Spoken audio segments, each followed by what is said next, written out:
ရေးတစ်ခုကိုစလုပ်ချင်တယ်ဘယ်ကနေစလုပ်ရမှန်းမသိဘူးကိုကပညာရေးတစ်ခုမှာကိုတွားချင်တဲ့ level တစ်ခုထိတွားပြီးသားဒါပေမဲ့စီးပွားရေးလောကထဲဝင်ချင်တယ်ဘယ်လိုစလုပ်ရမှန်းမသိဘူးဆိုတဲ့လူတွေကိုကငွေရင်းနှီးတစ်ခုရှိတယ်ဗာစီးပွားရေးလုပ်ရမှန်းမသိဘူးဆိုတဲ့လူတွေနောက်တစ်ခုအနေနဲ့ကကြတော့အမျိုးသမီးတွေကငကိုစီးပွားရေးလုပ်ငန်းတစ်ခုကိုစထားပြီးသားဒါပေမဲ့နောက်ထပ် next level တစ်ခုကိုတွားမယ်ဘယ်လိုတွားရမှန်းမသိဘူးဆိုတဲ့အမျိုးသမီးတွေဆိုလို့ရှိရင်ဒီဗီဒီယိုကအဲ့လိုအမျိုးသမီးတွေအတွက်ပါခုကာလမှာနီနီကိုအမေအများဆုံးအပြင်မှာဆိုလို့ရှိရင်လည်းလူချင်းတွေ့ရင်မေးကြတယ်ပေါ့နော်စီးပွားရေးတစ်ခုကိုစလုပ်ချင်တယ်ငွေရင်းနှီးရှိတယ်ဘာစလုပ်ရမှန်းမသိဘူးကိုသွားချင်တာတော့ဒီလန်းကိုသွားချင်တယ်ဘယ်လိုသွားမှန်းမသိဘူးဆိုပြီးတော့အများဆုံးမေးကြတယ်အဲ့ဒီဟာလေးကိုနီနီကဒီဗီဒီယိုလေးမှာဖြည့်ပေးပါမယ်ခုကာလမှာစီးပွားရေးစလုပ်တော့မယ်ဆိုလို့ရှိရင်ကိုသွားချင်တဲ့နေရာကိုရောက်ချင်တဲ့နေရာကိုဘယ်လိုပုံစံနဲ့ကိုဘယ်လိုရှေ့ဆက်တော့ရှိကျင်တယ်ပေါ့နော်အဲ့လိုကိုရှိကျင်တဲ့နေရာကိုရောက်ချင်တဲ့နေရာမှာရောက်နေပြီးသားလူစီမှာကိုကအရင်ဆုံးပညာသွားတင်ရမှာဖြစ်ပါတယ်ဘယ်လိုမျိုးလဲဆိုလို့ရှိရင်ညီနီလောက်ခဲ့တဲ့လမ်းကိုပြောပြမယ်ပေါ့နော်ညီဆိုလို့ရှိရင်ပထမအဆုံးညီသွားတော့ကညီ online မှာဆရာကြီးဆိုတဲ့အမကြီး online မှာအရင်နာမည်ကြီးတယ်အရင်ပေါက်တယ်ဆိုတဲ့အမရှိမှညီဝန်ထမ်းသွားလုပ်တယ်6လလောက်ဝန်ထမ်းသွားလုပ်တယ်သူရှိမှပညာသင်တယ်အကုန်လုပ်ပေးရတဲ့အောက်ခြေသိမ်းပေါ့နော်နင်တို့မိသားစုပုံစံသွားတဲ့အတွက်ကြောင့်မလို့နင်တို့ညားပက်တဲ့အရေးပြစ်တယ်ပါဆယ်တွေဆိုလို့ရှိရင်ညောင်12နာရီတနာရီထိထုတ်ရတယ်အဲ့လိုပညာတွေသင်သူဘလို့လောက်တာလဲလိုက်ကိုဘလို့လွှင့်တာလ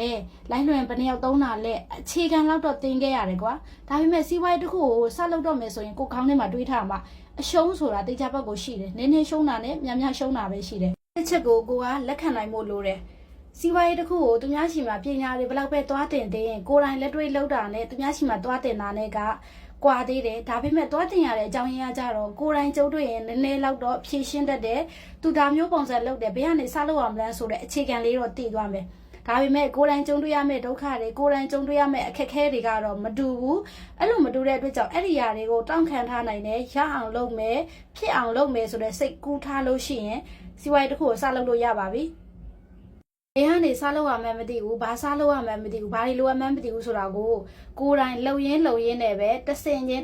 လှေကားတက်တယ်လို့တက်လိုက်ချီချော်မကြတော့အောင်ဒီနေရာကနေပြုတ်ကြမတော့အောင်လဲကြမတော့အောင်ပြင်ရင်းနဲ့ပဲဒီစီးပွားရေးဆိုတာက level တစ်ခုပြီးတစ်ခုတက်ရတာပါကိုကအမှားလုပ်ထားရရှိမယ်ကိုပေါ်အမှားလုပ်ထားရရှိမယ်ကိုကတခါလေးကျရင် customer ပေါ်တာဝန်ယူချင်တာတွေရှိမယ်အဲ့လိုချိန်တွေမှာကိုကအကောင်းဆုံးဝန်ယူဖြည့်ရှင်းပေးရမှာပဲဖြစ်တယ်စီးပွားရေးတစ်ခုကိုစလုပ်လို့ပေါ့နော်အောင်မြင်သွားသည့်အထိဒီဟာကြီးကိုတကယ်ကိုအောင်မြင်မှာပါဆိုပြီးတော့တင်ပေးလိုက်တဲ့ဆရာအခါချင်းဝေတစ်ခုပေးပြီးတော့တင်လို့ရတဲ့ပညာမဟုတ်ပါဘူးကိုတိုင်းအမားတွေကိုတိုင်းကြုံတွေ့ရတဲ့ပတ်ဝန်းကျင်မှာဖြစ်တဲ့ကိုပတ်ဝန်းကျင်ကိုလုံးမဲ့စီးပွားရေးနယ်ပယ်မှာဖြစ်တဲ့ပြဿနာတွေကိုတိုင်းတာဝန်ယူဖြေရှင်းနေပဲ level တစ်ခုကိုတက်သွားပြီးတော့လုပ်ရတာဖြစ်ပါတယ်ပထမဦးဆုံးဘယ်ကနေစလုပ်ရမှန်းမသိဘူးဆိုတဲ့လူတွေဆိုရင်တော့ကိုသွားချင်တဲ့နေရာကိုရောက်ချင်တဲ့နေရာကိုဖြစ်ချင်တဲ့ပုံစံမှာရှိနေပြီးသားလူတွေစီမှာဆွေးနွေးတာဒါမှမဟုတ်လို့ရှိရင်အခါချင်းတွေတစ်ခုပေးပြီးတော့သူတို့တင်တဲ့တင်တန်းတွေမှာနည်းနည်းလေးသွားတင်တာဒါမှမဟုတ်သူတို့အလုပ်ထဲမှာဝန်ထမ်းလုပ်တာစားတဲ့ဟာလေးတွေလုပ်ပြီးတော့ပဲစားလုပ်လို့ရတယ်ပေါ့နော်ခုကလူတွေကလည်းဘယ်ကနေစလုပ်အောင်မသိဘူးအဲ့လိုမျိုးမလုပ်ချင်ဘူးဆိုလို့ရှိရင်လည်းမိမိကိုယ်တိုင် rest ယူမယ်ရတယ်ဘာတွေမှခံနိုင်တယ်ဆိုလို့ရှိရင်လည်းကိုယ့်အနေကိုဘယ်သူရှိမှမပညာမသိမဲ့နဲ့ကိုယ့်အနေကိုလှုပ်တလောက်ကိုတီးတလောက်ကလေးကနေစပြီးတော့ကိုကလှုပ်သွားအဲ့လိုလှုပ်သွားရင်အမားတွေပြင်မယ်ဒါမျိုးဖြစ်ရင်ဒါမျိုးလုပ်ရတယ်ဆိုတော့ကိုယ့်အနေကိုပြင်သွားမယ်ဆိုလို့ရှိရင်လည်းဒါမျိုးစီးပွားရေးတစ်ခုကိုစလုပ်ရရတယ်နောက်တစ်ခုအနေနဲ့ next level တစ်ခုကိုတက်ချင်တယ်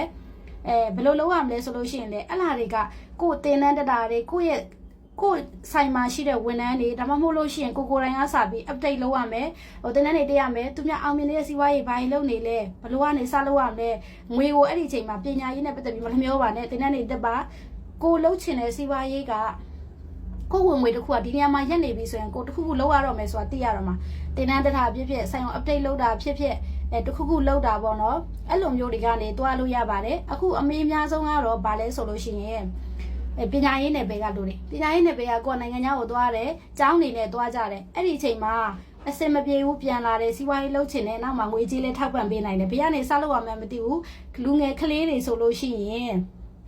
ကိုလှုပ်ချင်တဲ့နေရာကိုရောက်ချင်တဲ့နေရာမှာရှိတဲ့လူတွေစီကိုပညာသင်မှာဒါမှမဟုတ်ရင်ကိုတိုင်းစပြီးတော့ကိုတိုင်းဘယ်လိုထွန်းပေါက်ရမလဲကိုတိုင်းဘယ်လိုဈေးကွက်ချဲရမလဲကိုတိုင်းဒီ brand ကိုဘယ်လိုတည်ဆောက်ရမလဲဆိုတာလေးနဲ့ပတ်သက်ပြီးတော့တွားနေတဲ့လူငယ်တွေရှိတယ်အဲ့လိုအတိုင်းဝိုင်းနေတဲ့မှာဝင်ဆက်အောင် အဲ့လိုပွဲတွေတက်ပါသူတို့ရှိကလေးလာပါအဲ့လိုကနေစပြီးပဲကိုပို့ပြီးတော့ကောင်းတဲ့စီးပွားရေးလုပ်ငန်းလုပ်တဲ့လူတွေစီးပွားရေးပညာရှင်တွေဖြစ်လာမှာဖြစ်ပါတယ်အဓိကပြောချင်တာကတော့ကိုလှုပ်ချင်တာကိုလှုပ်ရမယ့်လမ်းကြောင်းကိုအဓိကပထမဦးဆုံးအနေနဲ့စပြစ်လိုက်ဖို့ပဲအရေးကြီးတယ်